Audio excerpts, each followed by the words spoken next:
Olá, sejam todos bem-vindos ao Café com Poli. Eu sou Poliana José e esse é mais um episódio desse podcast.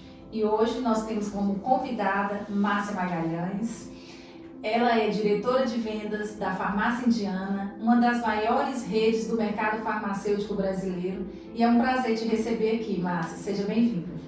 Obrigada, Poli. Prazer o meu. Imagina estar aqui hoje, que honra, tomando café com Poli, conversando sobre assuntos super importantes e atuais, né? Isso aí. Hoje nós vamos falar de liderança, gestão, formação de times. E se esse é um tema que te chama a atenção, pegue o seu café e venha conosco para esse grande bate-papo. Obrigada mais uma vez, Márcia. E aqui nós vamos falar de vários assuntos. E nós já vamos começar perguntando, né? Como que os seus valores te trouxe ao topo dessa grande organização? Que pergunta. Eu nunca pensei, Poli, na verdade eu não sei se não tem topo. Na verdade, o que é valor para mim é uma crença gigante na capacidade de realização e uma lealdade aos meus valores pessoais. Então, na verdade, o que eu fiz na empresa, na Indiana, foi aproveitar todas as oportunidades que foram surgindo, buscando sempre dar o meu melhor. Eu não busquei o topo. Eu fui fazendo a minha trajetória, fazendo a minha caminhada, aproveitando as oportunidades que surgiram ao longo desse tempo que eu estou na Farmácia Indiana. E se ele me levou, se esse caminho, né, me levou a um lugar que pode ser chamado de topo para alguns, foi consequência da caminhada que eu fiz. Muito bom.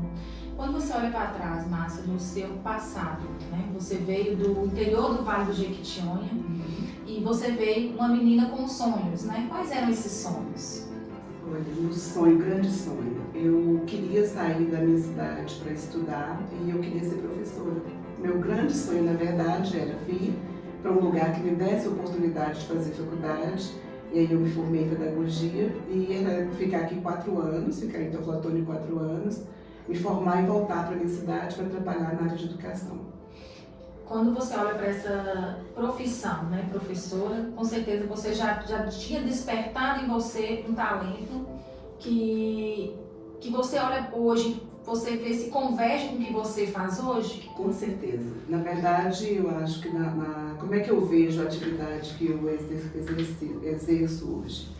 O que é uma transferência de conhecimento, na verdade, né? Então, eu não estou numa escola formal, mas o meu grande desafio enquanto gestora, enquanto liderança, é transferir pouco do meu conhecimento para formar outros líderes. Então, de uma certa forma, é uma pedagogia aplicada ali todos os dias, né? Dia a dia, com o seu time, que não é um time pequeno. Que não é um time pequeno. Isso aí. Qual que foi a principal característica que você acha que a família Mata enxergou em você e falou assim, essa menina tem potencial, essa menina chega longe? Nossa, eu acho que a gente teria que perguntar assim para a família, né? Quando eu comecei na Indiana em 88, eu era realmente uma menina. E na época estava com o seu Elias ali ainda, né? Ele que fazia a gestão maior da empresa. E há 30 anos atrás não tinha as coisas tão departamentalizadas como hoje. Então eu comecei fazendo uma atividade, mas pouco a pouco eu fui absorvendo outras atividades. E de uma forma muito intuitiva. Então assim, eu via que dava de fazer alguma coisa, eu ia lá e fazia.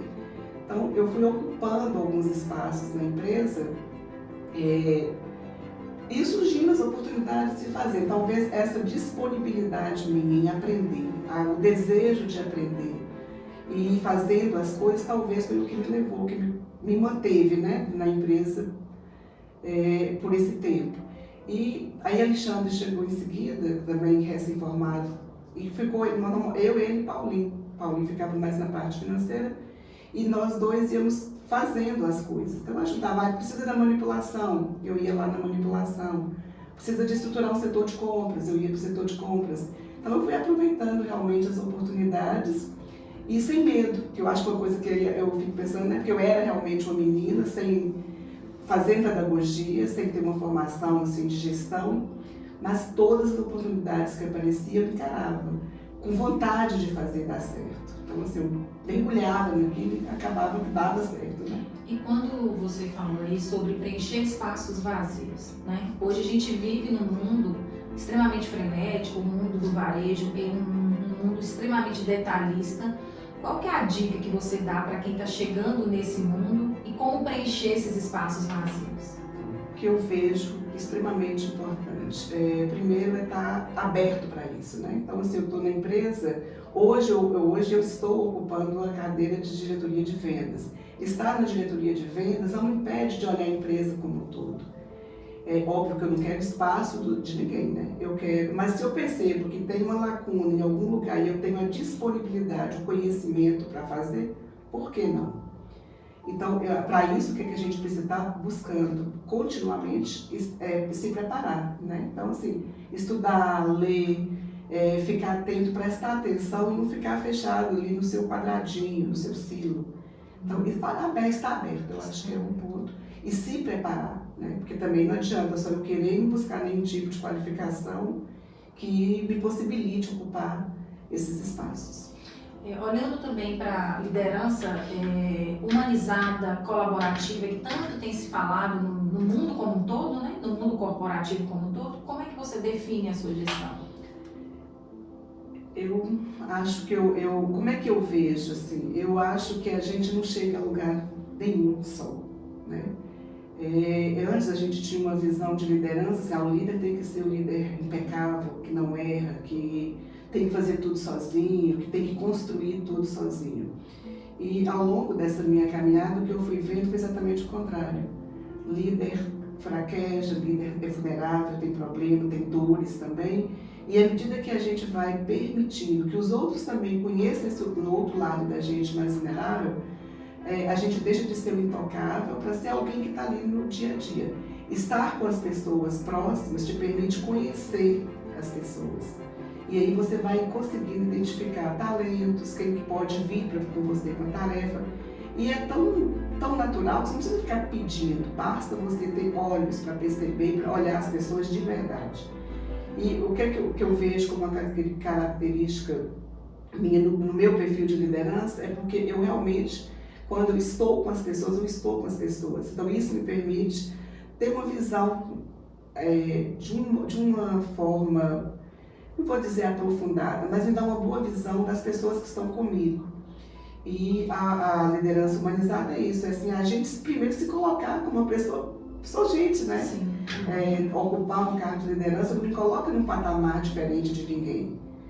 No organograma talvez, mas ali no dia a dia eu tenho que estar com eles ali, com todo mundo que trabalha comigo, possibilitando também que essas pessoas, através da minha condução ou da minha orientação, que elas também se coloquem. E aí eu acho que é uma liderança que eu vejo, compartilho bastante e dou voz. Acho que eu permito que as pessoas trabalhem sem medo, que se coloquem, que usem um pouco. Quando você traz isso, vem uma palavra, né, tem se falado muito, falado até em clichê, que é o empoderamento de equipes, né? E você enxerga que hoje você consegue empoderar seu time a ponto deles buscarem, alçarem novos voos, buscarem autonomia, inovarem? Eu dou liberdade. Dou liberdade das pessoas ficarem quando elas estão com vontade de ficar e felizes ficando. E quando elas precisam ir, se vierem falar comigo e eu sentir que isso é realmente o desejo, eu estimulo, porque eu acho que não adianta. E eu acho bacana quando alguém sai da área, por exemplo, e vai realizar outras coisas, porque eu vejo que é consequência também da forma que ela aprendeu, do quanto ela aprendeu e voou. E eu acho bacana voar também. E muito tem se falado da gente conhecer os sonhos, né, dos nossos colaboradores, né? E isso você faz muito bem. Quando você deixa ir, também porque você conhece o sonho dela. De alguma forma, esse sonho, ela quer galgar outros degraus, buscar novos âmbitos, novos ambientes e proporcionar esse sonho. Então você faz isso também. Porque acho que a gente tem que estar feliz. E se eu quero estar feliz, eu quero que as pessoas que convivam comigo estejam felizes também. Porque eu acho que prender uma pessoa ou manter uma pessoa num local ou num lugar que ela não gostaria de estar, a gente mata. E aí você mata sonhos, mata amizades e mata relações que poderiam continuar crescendo e fortalecendo. Então, acho que o mais importante de tudo assim, para as pessoas, o que a gente busca é estar feliz. Você fala muito, Márcia, sobre os valores, né? Do quanto os seus valores te trouxeram até aqui. E aí eu te pergunto, né? Qual que é a sua missão, qual que é a sua visão e quais que são os seus valores? Vamos lá. Na minha missão, talvez eu responda de uma forma, não sei, mas o que eu acredito, de verdade, Polly, como ser humano, eu penso que o meu papel, como que eu acho de todas as pessoas, a gente vem ao mundo para de alguma forma tocar positivamente a vida das pessoas. E aí não é Márcia, diretora da Indiana, é Márcia, pessoa, essa é a minha crença. Então eu tenho o dever de, se chegar na vida de alguém, que seja para fazer a vida da pessoa melhor. Então é essa crença que me conduz todos os dias da minha vida. E a missão é a minha missão. Então o que eu vejo de visão? Se eu estou com você, de alguma forma você chegou na minha vida, o que eu posso fazer para te ajudar a viver melhor, a fazer melhor? Então de alguma forma é ajudar as pessoas a realizar sonhos, descobrir, viver melhor. E valores que eu tenho muito claro para mim também, lealdade, respeito, amizade e transparência. Também são os pilares que eu acredito. Não vou falar de Deus porque para mim é maior que tudo, mas eu acredito que é difícil construir qualquer coisa sem verdade, sem transparência, sem amizade, sem lealdade. Forte, 4 pilares fortes. Olhando para o mundo hoje corporativo e pensando nessa geração que está chegando, né? Está muito difícil formar grandes times? Então, eu penso muito e tem sido algum ponto de reflexão. A gente fala muito da dificuldade de formar novos times, que o pessoal de hoje é mais difícil. E eu fico pensando, nós estamos recebendo agora o pessoal da geração Z. Né? A gente estuda sobre a geração Z o tempo inteiro, mas são mais inquietos, mais imediatistas. Será que as empresas modificaram para receber essa geração? Será que nós estamos querendo buscar pessoas dessa nova geração dentro de um modelo ainda conservador? Será que os líderes atuais, que não são dessa geração, estão se preparando para receber? Porque eu falo por mim, 30 anos de Indiana, 56 anos de idade. Talvez eu já tenha passado por mim quantas gerações já passaram. Sim. Hoje eu fico extremamente ali curiosa. Como é que é isso, né? Eu vou buscar hoje um time para trabalhar comigo, igual que trabalhou comigo há 20 anos atrás. Ou eu vou buscar nesse pessoal que está chegando características de pessoal de 20 anos atrás, eu sei que não vou encontrar. Então eu não sei se está difícil formar novos times. Eu dou sorte, eu acho que eu tenho um time bacana, inclusive agora recente, né, eu tenho um time bem bacana. Mas eu acho que a gente, quando liderança, que tem que repensar, olhar para essa dificuldade sob uma outra ótica, uma outra perspectiva. E aí vem também a coisa de ressignificar o nosso modelo, né, Marcinha? Mais uma vez palavras clichês, né, mas que faz a gente refletir também o modelo hoje que temos e do que eu quero para o futuro, né? E o futuro é amanhã. O futuro é amanhã. É amanhã. Eu estou preparada para receber essa geração Z? Do quanto que eu me comporto para entendê-los, né? E compreendê-los? Antes, quando eu comecei na liderança, a gente trabalhava horas seguidas e estava tudo bem, não tinha problema nenhum. Hoje não é mais assim, as pessoas têm uma outra visão. Por quê? Porque eles colocaram também, trazer coisas que são importantes para eles, que há algum tempo atrás não fazia tanta importância, não era tão importante. Então acho que assim, a gente tem que pensar. Eu quero ter um bom time, mas eu acho que eu primeiro tenho que ser um bom líder. E um bom líder é aquele que tem que estar aberto, inclusive para esse momento, para as diferenças, para as diferentes formas de pensar, e Acho que desconstruir algumas ideias, algumas definições que a gente tem que talvez hoje já não façam mais sentido. Muito bom. Você atua, né, num ramo muito masculino, né? O ramo hoje, o varejista farmacêutico, ele tem uma turma de colaboradores muito mais masculinas do que feminino. Como é que foi para você atuar, né, nesse ramo, sempre ocupando um cargo de liderança e olhando para o time onde tinha-se muitos homens, né? Onde se tem muitos homens? Nunca dei muita importância assim não, sabe? Assim, hoje eu acho que é muito mais tranquilo, mas eu já cheguei em reuniões, tinha 12 pessoas na mesa, tinha eu de mulher e o resto tudo era homem, assim. Mas isso nunca me intimidou, também não. Nunca fiquei pensando muito assim, o universo é masculino. Eu fazia as coisas que eu tinha que fazer. Mais uma vez ocupou o espaço vazio. Não ficava muito assim, nossa, só homem, nunca foi um problema para mim. Muito bom. Administrou bem isso, né? Assim, isso é bom. Como é que constrói uma marca pessoal tão forte? Porque ao olhar para a Márcia Magalhães, hoje, quando nós colocamos, né, que era você, a nossa convidada, muitas pessoas falando do quanto que você inspira outras mulheres. Né? Então, essa construção, ela veio de onde? Acho que eu não vou saber te responder. O que eu procuro, assim, que eu sempre procurei, na verdade, eu nunca procurei construir uma imagem. Eu nunca fiquei me preocupada se eu inspiro, se eu não inspiro. O que eu sempre procurei, de verdade, foi ser leal ao que eu acredito, às minhas crenças, né? Eu acredito que nas relações tem que ser respeitosas, então eu acredito e procuro manter relações respeitosas. Eu acredito que eu tenho o dever de, ocupando uma posição, não vou dizer privilegiada, porque eu batalhei muito, assim, né? Eu estudei, eu fiz muito sacrifício para ocupar a posição que eu estou,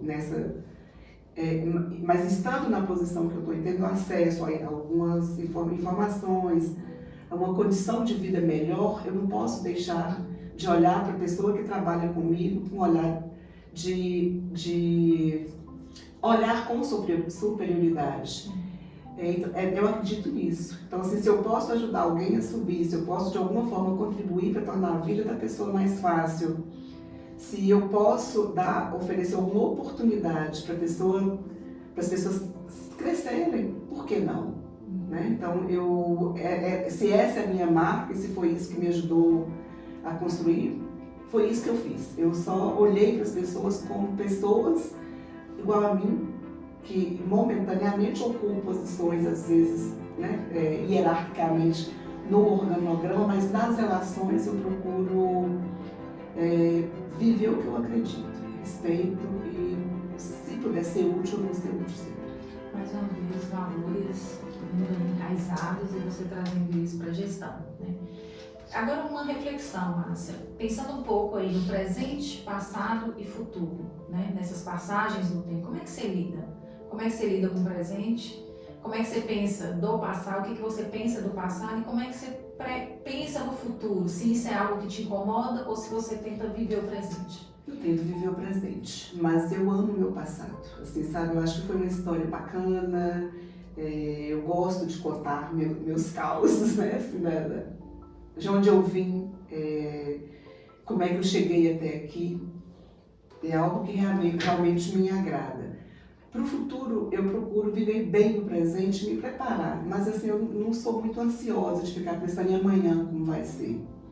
É claro que a gente, né, eu tenho uma filha de 11 anos, eu preciso pensar algumas coisas, até pensando no futuro dela. Mas o que eu procuro viver bem mesmo é o presente. 100% presente. 100%. Aqui e agora.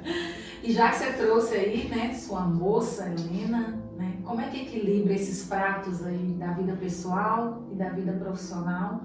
Vendo que você hoje é diretora de uma grande empresa, a gente sabe que a rotina, né, é super apertada e você tem uma pré-adolescente dentro de casa, né? Como é que equilibra esses pratos? Então, eu sempre trabalhei, né? Eu já tive até uma rotina mais complexa, porque eu tinha muitas viagens, agora até viajo menos, mas ela acompanhou isso o tempo inteiro, então ela sabe, né, ela sabe o valor do trabalho, por que tem que trabalhar. Agora, o tempo que eu estou com ela é para ela.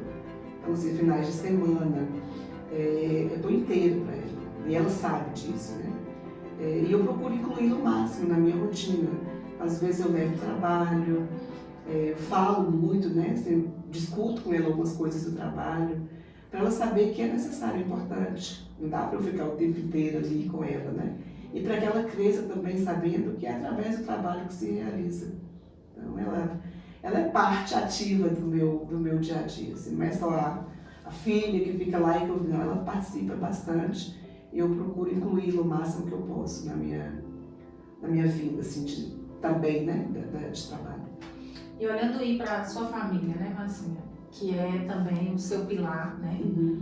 Fala um pouquinho aí pra gente, Dona Neide, sua mãe. Então, tem coisa, eu falei que eu tenho sorte também, né? Eu nasci somos 10 irmãos, fui criada, vivi uma parte do tempo com meus avós, então experimentei aquela coisa mais ali dengosa de avô e de avó, que é muito comigo, que é muito bom. Tenho uma mãe extremamente... Tem muitas características da minha mãe, eu tenho, né? Que o pessoal fala que eu sou bem calma, né? Então, o que eu tenho muito dela, assim, dessa característica dela, eu tive um pai muito trabalhador, assim, uma pessoa muito forte. Então, eu tive um conjunto bacana de características que eu pude pegar um pouquinho de cada um e acho que me ajudou muito na minha formação, na formação da minha personalidade. E mais 9 irmãos, né? Então a gente tem diferenças, cada um tem uma forma de pensar, mas eu penso que a minha primeira grande escola, na verdade, é essa família. 10 irmãos ali complexos, né? Porque cada um tem um jeito, mas é ali que eu exercito uma boa parte da minha capacidade de entender, de escuta, de posicionamento. Então eu sou muito grata por essa família. E aí eu tenho os tios, né, que eu tive uma relação muito próxima com meus tios, mas que me ajudaram muito a me posicionar também. Então, lido bem, de vez em quando, né, a gente sai do que é normal, mas é onde eu tenho uma fonte boa de reflexão. Márcia, quando você observa pelas viagens que você faz, que são muitas, né, em vários estados, vários locais, ou até no comércio local daqui de Teoflotone, e você observa uma pessoa que te chama a atenção. O que é que te chama a atenção nessa pessoa que você fala assim, gostaria de ter essa pessoa no meu time? Então, quando a gente passa assim rapidamente no comércio, ou que você tem a oportunidade de conversar, é muito rápido. Então, o que é mais visível é a forma como ela te aborda, se for no comércio, como ela te atende. E tem uma coisa que eu gosto muito, Polly, que eu falo, é a forma que ela te olha. O brilho no olho, como é que ela chega ali? Acho que tem uma coisa que a gente sente, né? Não sei se é energia, não sei muito, mas para mim é a forma que ela te olha, como ela conversa com você. E algumas vezes, hoje não muito, mas eu já entrei em uma loja aqui em Teoflotone para comprar, acho que fui comprar uma blusa e fui tão bem atendida que eu voltei depois e falei para a moça, olha, se um dia você sair dessa loja, você pode levar seu currículo na Indiana. E a loja está com a gente, trabalha no setor de compras, é uma pessoa incrível, assim, que era atendente de uma loja. Então, quando tem essa oportunidade, eu acho que eu convido. Muito bom. Nós colocamos no nosso Insta do Café com Polly algumas perguntas, né, para que as pessoas fizessem algumas perguntas para você. E vieram muitas perguntas. Não vai dar tempo de passar por todas as perguntas, mas nós vamos tentar aqui fazer o máximo de perguntas que a gente conseguir. Então, uma das primeiras perguntas que me chamou muito a atenção: qual conselho que você daria para a Márcia de 10 anos atrás? Eu acho que há 10 anos atrás eu falaria para ela viver mais, curtir mais. Eu sempre fui muito assim, trabalho, família, cuidar de família, estudar e tal. Então acho que eu me negligenciei um pouco, teria viajado mais, eu acho. Faltou viajar mais. Pergunta de Amanda Machado. Mais uma pergunta, Márcia. Mulher inspiradora que motiva tantas outras mulheres. Qual o seu sentimento em relação a isso? Eu te falei, eu nunca tive a pretensão de ser uma mulher inspiradora, mas Se eu conseguir de alguma forma tocar uma pessoa e se alguma coisa que ela viu em mim ajudou a fazê-la melhor, a trazer alguma coisa bacana para a vida dela, que bom. E eu fico grata a Deus por ter me permitido, de alguma forma, contribuir para que alguém construísse algo melhor. Mais uma vez a sua missão aí, né? É. Fabiano Garcia, hoje, qual que é a sua maior motivação e por quê? Eu outro dia eu estava comentando com o Alexandre, assim, o que mais me motiva é estar viva. Eu adoro realizar, Polly.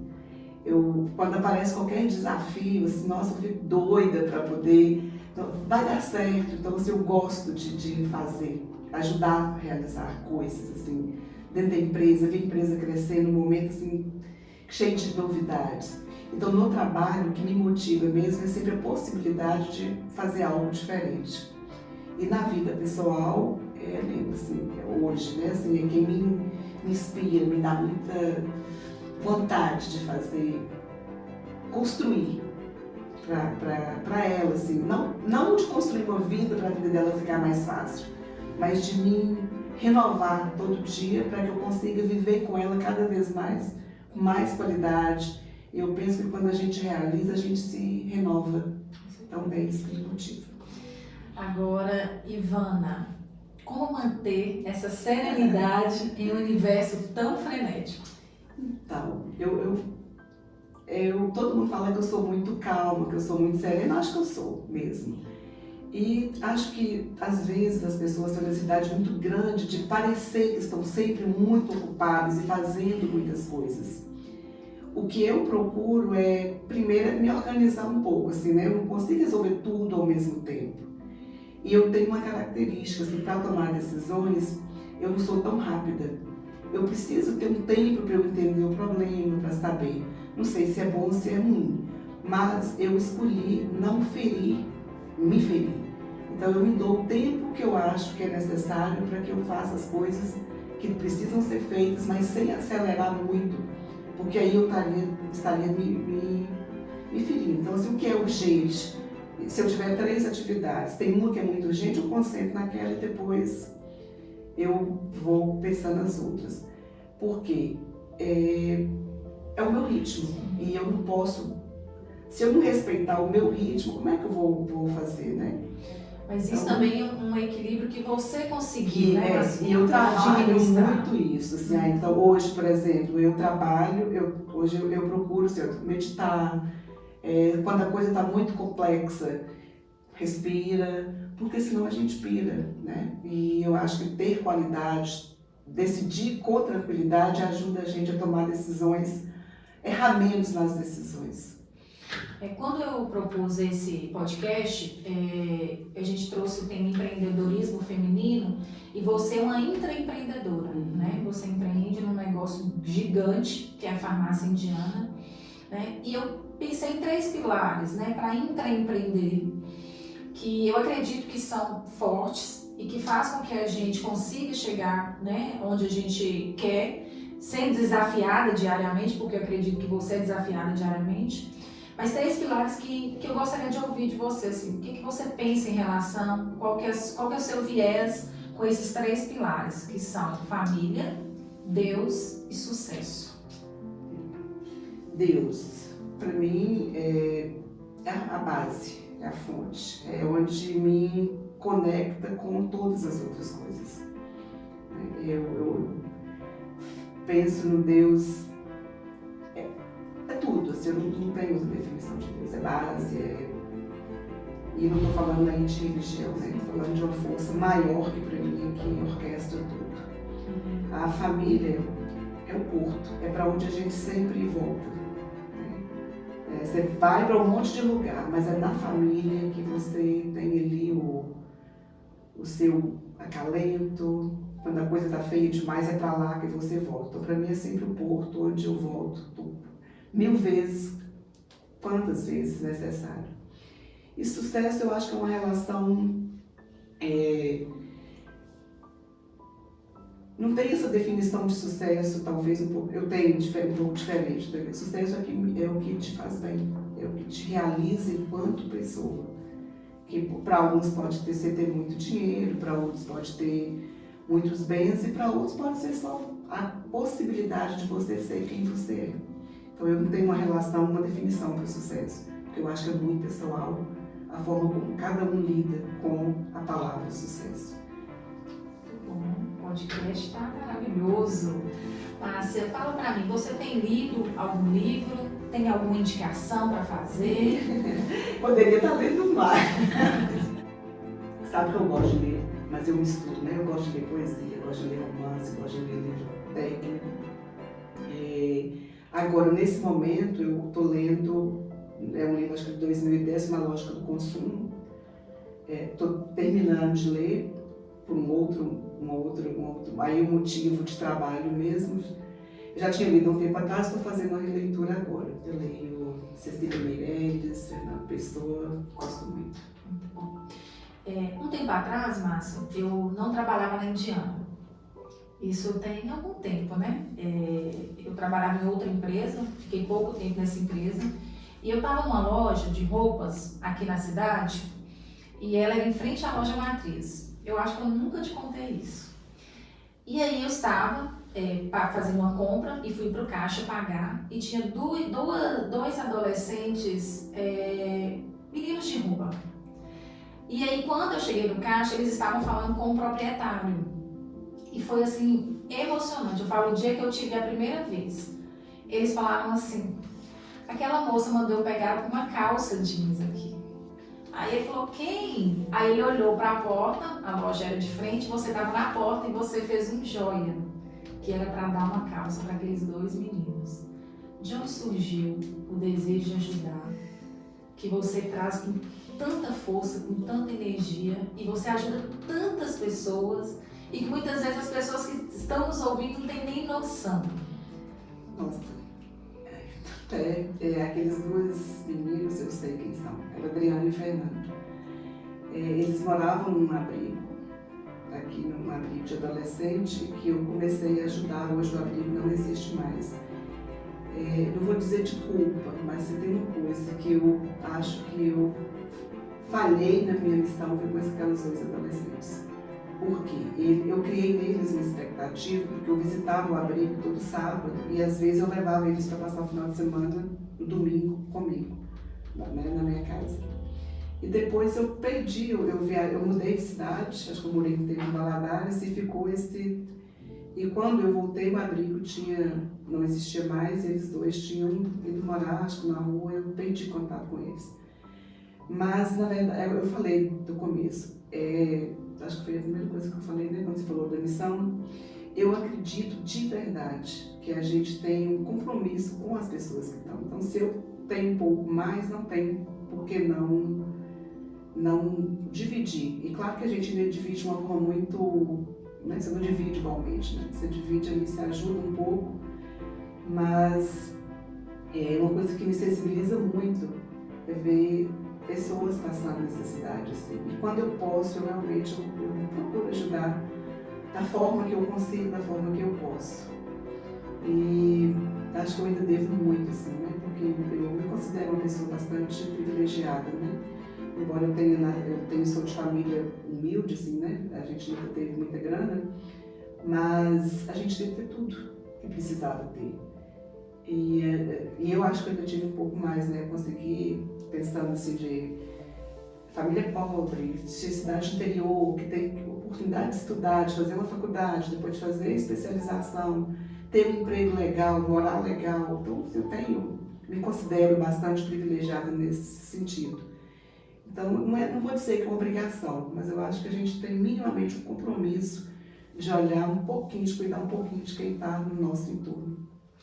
E aí você também é presidente do Instituto Elias Mata, né? Que é um instituto que vem para cuidar de jovens, né? Jovens de regiões vulneráveis, né? E o Instituto ele tem essa missão de servir, de cuidar. E você como presidente, tenho certeza que você ajudou a construir aí toda a história do Instituto. Queria que você falasse um pouco. O Instituto, na verdade, um sonho da família Matar, né? Alexandre, Paulinho, Banumiri.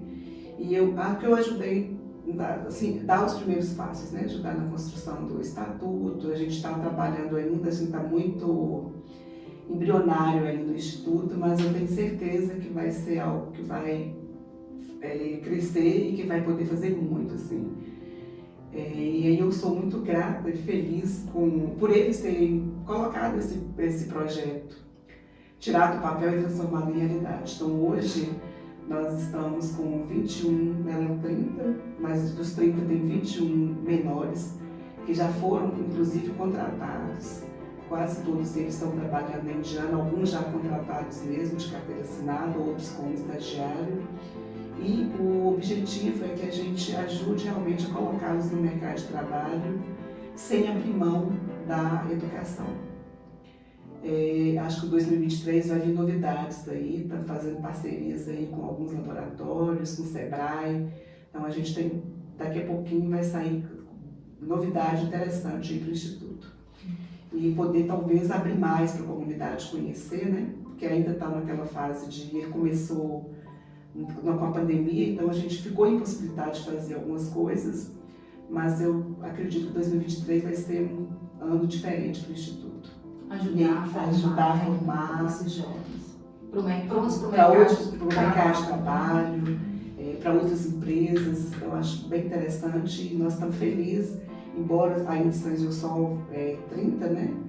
Mas a gente está vendo aí jovens incríveis também, com potencial. Daqui a pouquinho nós vamos ter muita gente bacana formada pelo Instituto Elias Mata. É uma honra, viu? Se prepare. Daqui a pouco tem um podcast para falar do Instituto. E é sempre bom, né, Márcia, ajudar a construir a vida desses jovens. Dar dignidade, né, Pode? Eu acho que é mais do que não é assistencialismo, é trazer realmente da dignidade, colocá-los no mercado, mas eles serem autores da vida, da história deles. Isso que eu acho bacana. Com certeza. Trazendo aqui um pouco de frases, né? Eu sempre gosto de frases, né? Qual que é a frase que caminha com você, ou que está escrito lá no quarto, ou que está no seu notebook? Olha, está no meu coração. Essa frase eu até sei que ela é bem antiga, nem sei de quem que é, mas eu li uma vez, acho que eu estava fazendo estágio ainda na época da faculdade, e eu fui atender uma escola, e estava no muro assim: milagres acontecem quando unimos a nossa fé em Deus com os talentos que nos foram confiados. Que traduzindo trabalhe, estude, use os seus talentos para transformar e para fazer com que os outros cresçam. Então promovam os seus milagres, né? Eu acho forte, acho bonito, e isso me ancorou talvez toda a minha adolescência, e ela ainda vem, vez ou outra, eu chamo essa frase para trazer, né? Será que eu estou fazendo os meus milagres, né? Repete aí pra gente. Milagres acontecem quando unimos a nossa fé em Deus com os talentos que nos foram confiados. Então a gente recebe muita coisa, né? Não adianta ficar guardadinho só pra gente. Isso, muito forte, bonita a frase. Márcia. Qual Márcia? Vimos hoje muitas pessoas querendo te seguir, buscando, né, você nas redes sociais, e eu acho que você tem muito para contribuir, trazendo conteúdos de alta relevância, de alta importância para todo mundo. E onde as pessoas te acham, né? Quais são suas redes aí? Fala um pouquinho. Eu só tenho Instagram, Márcia.Magalhães, LinkedIn, que é Márcia Magalhães. As pessoas te encontram Me encontram lá. Isso aí. Para conhecer um pouquinho mais da vida de Márcia, né? E tem uma coisa também, uma curiosidade. Para quem não sabe, Márcia foi a escritora do hino da Indiana. Eu queria que você falasse um pouco também de onde surgiu essa criatividade de escrever um hino tão legal, tão bonito. Fala aí. Então, eu brinco porque, na verdade, assim, nós íamos ter um evento e aí falaram assim: mas a Indiana tinha que ter um hino. Quem escreve o hino? Vamos escrever. Faltando, assim, 2 dias para o evento, né? Aí eu falei: eu posso tentar. E fiquei ali 2 dias, 3 dias e não vinha nada. Falei: meu Deus, eu falei que ia fazer e que ia escrever, e agora, né? E aí, acabou que não deu certo para esse para esse evento que ficou em cima da hora. Aí um dia eu estava em casa e peguei um papel, 40 minutos, saiu o hino. Mas na verdade o que aconteceu? Eu acho que eu só organizei um pouco a missão, visão, valores da Indiana. Como eu tive o privilégio de trabalhar com o seu Elias, eu conheci muito bem o seu Elias, né? Meus primeiros anos no Indiana, ele era o meu imediato. E aí eu contei um pouquinho a história dele. Então eu peguei a história dele, a forma que ele trabalhava e somei com a visão, missão e valor e no que eu vivo agora, né? Que é essa busca pelo crescimento, de saber que sempre é possível. Então, a inspiração, na verdade, foi a própria história da Indiana. Tem uma frase do hino que que chama muita atenção. Fala aí. Acreditar que é possível nos faz realizar. Acreditar que é possível nos faz realizar. Então, essa crença que a gente sempre pode ir um pouco mais. E aí eu não estou falando de ir acelerado, de ir nessa coisa maluca, né? Porque uma coisa que eu acho bacana também, aí trazendo um pouquinho de Alexandre, né? Pé no chão, responsabilidade, né? Embasamento, segurança, mas é sempre possível. E quando você olha para a Indiana, né? Com a empresa que está aqui no interior de mim, no interior, né? Visionária, que traz inovações, a gente está sempre participando aí de encontros em São Paulo, tendo acesso a muita coisa. E aí são nossa, tudo isso que a gente, de alguma forma, a gente viu lá na Indiana. Né? Então, a empresa que realiza. Acreditar que é possível nos faz realizar. Você trouxe nesse hino, acho que todas as etapas que você passou também pela Indiana. Sim. Desde o seu Elias, Paulinha Alexandre, Dona Meire, né? O futuro, que é o Elias Matas. Né? E isso é muita força a questão do realizar, né? E acreditar. Isso é pra vida, né? Isso é pra vida. Acreditar que é tudo, possível. na verdade, né? E é pra gente também, porque senão a gente para. Se não acreditar que há possibilidade de fazer. E quando eu falo fazer e realizar, aí trazendo pra gente, não precisa ser nada grandioso, né? Muito bom. Caminhando aqui para o fechamento, esse papo tá muito bom. Queria te agradecer, dizer assim, do quanto, né? Não sei se você sabe, mas vou trazer aqui quanto as pessoas gostam de você, do carinho que as pessoas têm, e nós vimos isso não só de pessoas da Indiana, né? Porque a gente está muito próximo todo dia, mas pessoas de fora te elogiando, falando que você inspira mulheres, que você inspira outras pessoas. Então você está no caminho certo, você está cumprindo a sua missão. Óbvio que tem muita coisa para acontecer, né? Mas você está no caminho certo. Parabéns pela trajetória, parabéns pela gestão, pela liderança e por inspirar tantas pessoas. Polly, muito obrigada, foi uma honra estar aqui. Assim, eu às vezes eu fico um pouco surpresa, assim, né? Porque eu não sei, assim, né? Mas assim, o que eu procuro de verdade é ser verdadeira comigo e com os outros. E eu sou muito grata por essas manifestações de carinho, de afeto que eu recebo, né? Que eu tenho recebido. E eu desejo agora para você, com o seu podcast, com Café com Polly também, que você traga muitas histórias legais para ajudar também, porque a sua história também é uma história inspiradora. E que eu tenho um orgulho muito grande de dividir minha trajetória, porque a gente está trabalhando junto há bastante tempo e eu fico muito feliz de te ver realizando e acreditando, né? Colocando seu sonho também para estar aqui, tirando o papel. Então, para mim é uma honra estar aqui hoje, dividindo esse espaço aqui com você. Muito obrigada. Obrigada por fazer parte desse sonho. Obrigada por compartilhar a sua história, que é tão bonita, né? Mãe de Helena, uma menina linda, inteligente, que eu amo, né? Que você se orgulha muito. Toda hora, todo minuto, né? Mas muito obrigada. Sigam lá, Márcia Magalhães, no Instagram, no LinkedIn. Daqui a pouco a gente vai ter muito conteúdo por lá. Tem muita coisa para acontecer, tem muita novidade. Tem muita novidade. Então, esse é mais um podcast, o segundo episódio dessa primeira temporada, Empreendedorismo Feminino. E quero agradecer a todos vocês que estiveram conosco desde o início das nossas postagens, tentando descobrir quem era essa convidada, muita gente ansiosa para saber, e veio Márcia Magalhães contar a sua história, contribuir, servir e trazer também uma lição de vida para todo mundo. Obrigada, valeu. A nossa produção é da KG Publicidades. Tamo junto. Um grande abraço. Até a próxima.